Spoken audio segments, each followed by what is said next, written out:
Okay, once it's landed. Okay, it's landed, so your mission completes. Yay! Yeah, mission success.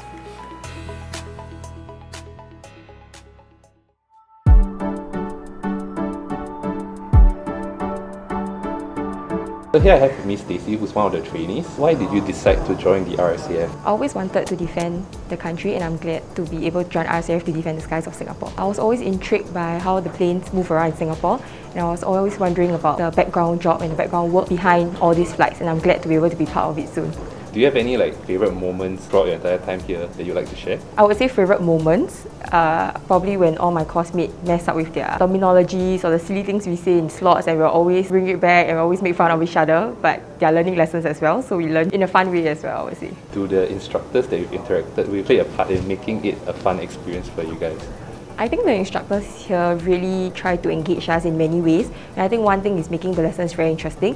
So they always share the different experiences, and we always get different scenarios in slots, and sometimes it gets funny because we don't really know how to react to it, and they always guide us along. So I think in that sense, they've always guided us patiently throughout.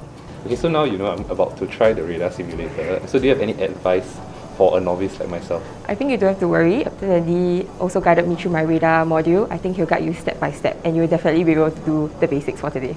Okay, let's hope that I manage to do it. I'm here with Captain Andy, who's one of the instructors in Air Force Training Command. So Andy, as someone who doesn't know what the Simulator Center does, all I see is a lot of screens behind me. So maybe you can share with us what this place is for. Okay, right now we are here in the Simulator Center in Air Force Training Command. What we have here are all radar simulators. So personally myself, I'm a radar instructor. So what I do, I bring trainees here and I train them using the simulators to represent real life scenarios. Maybe you can share with us your favourite parts of being an instructor. The whole part about being an instructor is having to interact with different trainees from different backgrounds. They come from different walks of life, and when they come over here, it's like school all over again, and I feel like a teacher in fact. I bring them through lectures, I bring them through practical sessions, and I hope that after 6 months in being Air Force Training Command, they can graduate as an officer. Maybe you can share with us some of your challenges that you faced and how you've overcome them. We cannot expect all trainees to be the same. The learning curve is different, so as an instructor, I must work with different kind of trainees and help them in all sorts of ways that I can. Okay, so it's been a very long time since I had the chance to be a student and learn something new. I'm really looking forward to try the system behind me. So maybe Andy, you can teach me how it works. Yeah, sure, definitely. Okay, let's go. Okay, so right now I'm in front of the radar simulator and I'm feeling extremely lost because all I'm seeing is a bunch of numbers and words that I don't really understand. So hopefully after Andy goes through with me what everything on the screens are about, I'll be able to make better sense of it. Before we start, I need to orientate you to the screen first. Okay. Okay, what you see in this green thing over here is to represent an aircraft. So they are plots. Okay, the words that you see over here, for example, zebra, is the call sign of the aircraft. Okay, what you see below, the C015, it represents the height that the aircraft is at. So 15 stands for 1,500 feet. As a controller, you will have to project a mental image of a giant compass on the screen because you have to speak the same language as the pilots. So when we ask them to turn to a certain heading, you have to give them based on this giant compass. Okay, so Adam, I have a script over here. So you'll be communicating with the pilot. So the main objective will be to depart the pilot from the aerodrome and then land it safely. So what you have here is your PTT, what we call the push to talk. So every time you want to talk to a pilot, you just press the button, say whatever you want to say, then after that release it. Sure. Okay? Okay. Okay, so first you pick up the call. Okay. Zebra depart overhead 5,500 feet, contact approach 263.4. Okay, so for decimal point, we have to say out the word decimal. Okay. So for example, 263.4, you say 263.4. Okay, got it.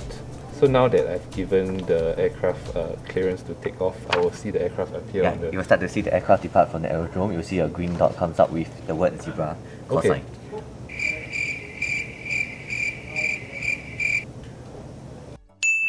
Zebra approach, depart overhead 5,500 feet, report steady heading 200. Correct. Depart overhead 5,500 feet, report steady heading 200 Zebra. Okay, so you just ask the aircraft to climb to 5,500 feet, so you can see the figure will start to become 055. Steady heading 200. That is at 200 now. Zebra maintain heading. Maintain heading Zebra. So as you can see from the radar, it's at 200 heading. It's going to follow maintained. 200. Yep, correct.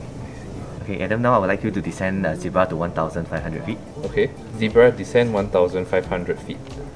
Descend 1,500 feet, Zebra. Okay, to make it a challenge, now what heading would you give Zebra to turn to, say, this point? 2 240. Okay, so from a pilot point of view, is it the left turn or the right turn? It's the right turn. Okay, so you can go in and say zebra, turn right heading 240. Zebra, turn right heading 240. Heading 240, zebra. Okay, good, you're doing very well. One of the challenges that the trainee face, unable to put themselves into the pilot's shoes, so they'll have a left-right problem. Yeah, I almost had a left-right problem just now. Yeah, so as an instructor, we have to guide them, we have to tell them in layman terms like put yourself in the pilot's shoes and then visualize as a pilot on where to turn and what heading to turn. Okay. Okay, so now it's about 1,500 feet, so I need you to give it an instruction to turn left to track for 8 miles finals. Zebra, turn left, track for 8 mile finals. Report airfield inside. So this is the approach line. So we have 1 mile, 2 mile, 3 mile. Okay. So he will track towards the 8 mile, and by then, based on the weather, he should be able to be visual with the airfield. Okay. Zebra, ceasing service, contact tower 282.5. 282.5, zebra. Okay, so you have completed 1 round of the visual straight-in approach for zebra. Okay, that seemed like it went quite smoothly, I think. Okay, you did not bad. Why don't we try 2 this time? 2. Yeah, so I'm going to sit back and I'll let you do everything on your own. Ah, really? Yeah, let's do it. Okay, let's do it. Zebra, depart overhead 5,500 feet, contact approach 263.4. Okay, so the first aircraft is cleared for departure. Shall wait for the second aircraft. Okay, so I see Zebra appearing on the radar. Zebra, approach, depart overhead 5,500 feet, report steady heading 200. So overhead 5,500 feet, report steady heading 200, zebra. Zebra, steady heading 200. Zebra, maintain heading. Heading zebra. Now the next aircraft. Region, depart overhead 5,500 feet, contact approach 263.4. Yeah, do you have to descend 2,500 feet to make that turn? You can descend first and turn, or you can turn away then descend. So at the end of the day, we are supposed to bring them in at 1,005, and we must cater enough distance for them. Okay, so I see the second aircraft now on the radar. Region, approach, depart overhead 5,500 feet, report steady heading 200. Report steady heading 200, region.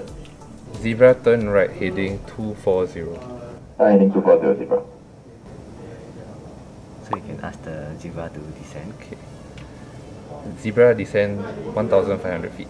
Descend 1,500 feet, zebra. Region, steady heading 200. And start to turn zebra in. Zebra, turn left track for 8 miles finals, report airfield inside. Left track for 8 miles finals, report airfield inside, zebra. Region, you can turn him already. Region, turn right heading 240. Heading 240, region. I think just now the Zebra I turned too late. Yeah. So one of the challenges that a trainee would face is that when you have multiple aircraft, you will have to know which one to talk to first. Yes, I was waiting for Region to call in first. Yeah. Then you realize that you probably have missed the mark and you have caused a delay for the first aircraft. Zebra inside. Zebra, ceasing service, contact tower 282.5.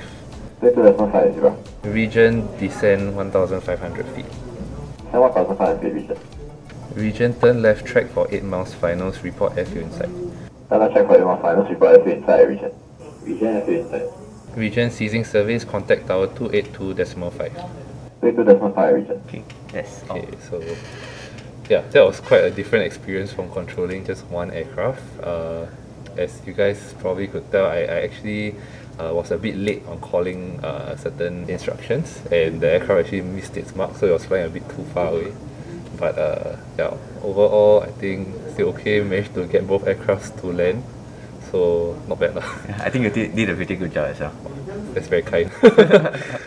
Okay, so I just wrapped up my experience on the radar simulator, and I must say this has really given me a new appreciation for the work that our air traffic controllers do. Controlling one plane is already complicated enough, but when I had to try to control two, it made me realize that you need to be good not only at memorizing the commands to give the pilots, you also need to be aware of which aircraft to prioritize first. If I didn't have that big compass in front of me, and if I didn't have a list of commands to read off, I don't think I would have been able to do it so easily. I think the instructors here, they do a very good job in teaching people. So thanks to Andy's guidance, he made it very easy to understand, and he also was very clear in his instructions. So really kudos to all of them for doing such good work all the time.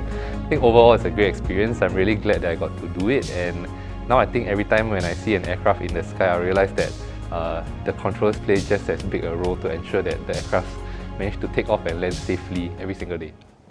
So Adam, do you ever think you'll become an air traffic controller? Well, I think I'll become a lot smarter if I became one, because I feel like my multitasking skills already improved compared to when I got up this morning. And what about you? What's your favourite part of today? Well, I got to control Batman. Batman? What? Okay.